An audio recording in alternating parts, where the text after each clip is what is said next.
Makanya sudah mengundang saya Pak Gita Wirjawan, bro. Saya tahu bronya di belakang. Ini seperti biasa, kita tuh selalu nanya mengenai latar belakang.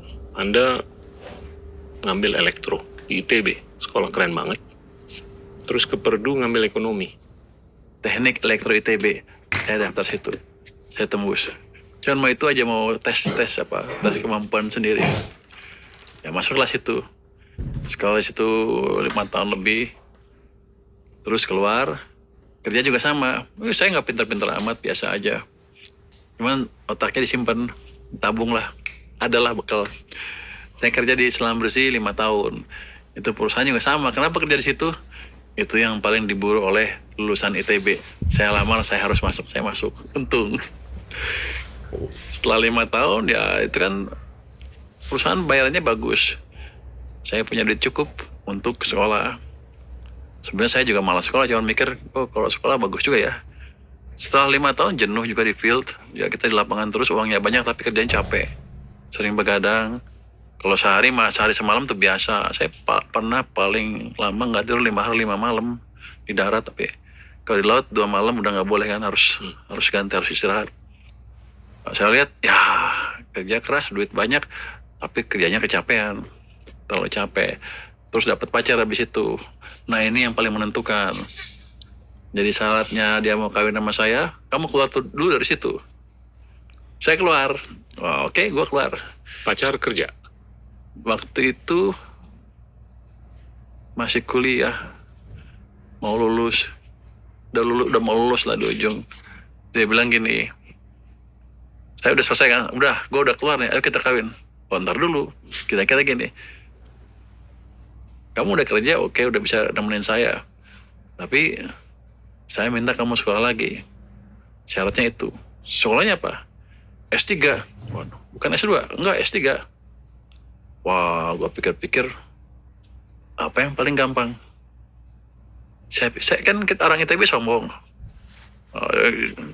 Kita pikir yang paling gampang kan ekonomi. Oh, gue ambil ekonomi deh. Karena kita nggak tahu, di kita kan taunya orang ekonomi kan apalan. Kalau orang yang ngerti ekonomi ya. Siap. Ya udah, saya pikir ya udah. Daftarlah, saya daftar banyak sekolah dulu. Ada yang Stanford, ada yang ini. Kan saya pakai uang sendiri, saya tanya ke mereka, sekolahnya berapa sih biayanya setahun? Sekian. Wah, yang ini setahun udah pulang, gue habis duitnya nih. Jadi saya pilih yang cukup bagus, yang cukup ekonomis. Saya pikir, wah Purdue lumayan lah. Saya pernah dengar karena rektor saya dulu dari Purdue, lulusan Purdue dari fisika kelihatannya, atau matematik atau apa, dia jago fisika, nuklir. Ya udah. Jadi begitu saya lamar banyak ya terima itu yang banyak ya terima, yang paling masuk akal itu. Siap. Ya udah, saya langsung bilang, ya udah kita kawin. Ya udah, kawin setelah itu. Berangkatlah ke Amerika, ambil economics. Saya pikir kan gampang, mampus lah ternyata. Ternyata itu susah sekolah banget keren ya. banget. Saya pikir susah sekali tuh. Di ITB aja nggak susah ini, saya pikir. Di ITB itu saya agak badung, jalan main-main terus. Di sini udah belajar matian, nggak ngerti juga saya, udah mati-matian. Jadi sebulan pertama itu, sebulan 2 bulan lah saya ngadep si saya. Ya udah pernah cerita kan. Wah, ini kayaknya pelajarannya susah. Saya nggak ngerti, udah belajar mati-matian nggak ngerti. Juni kita pulang aja ke Indonesia ya. Kan orang yang udah sok jago, sok pinter, gantem kayak gitu kan, jeder, down banget kan. Saya bilang apa? Oke, Juni kita pulang. Sampai Indonesia, sampai Jakarta, kamu saya cerai. Pusing lah gue. Udah rugi, udah keluar kerja, duit udah mau habis, udah habis sebagian lah. Nanti istri hilang juga. Itu total loss namanya.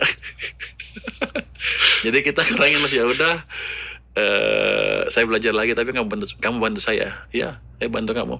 Jadi habis itu saya belajar lebih keras. Siap. 8 pagi udah di perpustakaan, begitu buka ada perpustakaan pasti. Sampai jam 12 malam. Kita hitung waktu makan juga kita kurangin. Jadi jam makan siang itu, saya nggak keluar perpustakaan, saya masih di perpustakaan. Istri saya bawa lantang. Makan 15 menit, selesai belajar lagi. Nanti jam 7, itu lagi, makan 15 menit, waktuin 15 menit, makan, belajar lagi. Baru kita bisa ngejar itu orang-orang Korea, orang Cina yang tekun-tekun itu. Gila.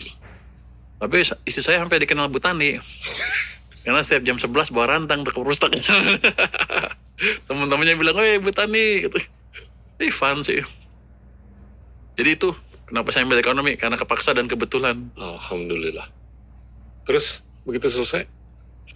Selesai, saya masuk tuh paling bodoh. Karena saya S1, langsung S3, nggak pernah ngambil S2 ekonomi, even nggak tahu ekonomis, nggak tahu istilahnya. Tapi saya lulus paling cepet dibanding teman-teman yang Luar lain. biasa. Nah, hasilnya lumayan lah. Sepertinya lulusnya paling pintar dibanding yang lain. Yang penting dapat gainnya kan. Betul. Saya wah, mereka mulai di sini hasilnya. Saya di sini hasilnya di atas. Jadi saya untung banyak. Ya itu yang namanya good investment untuk saya ya. Pulang saya ke Dana Reksa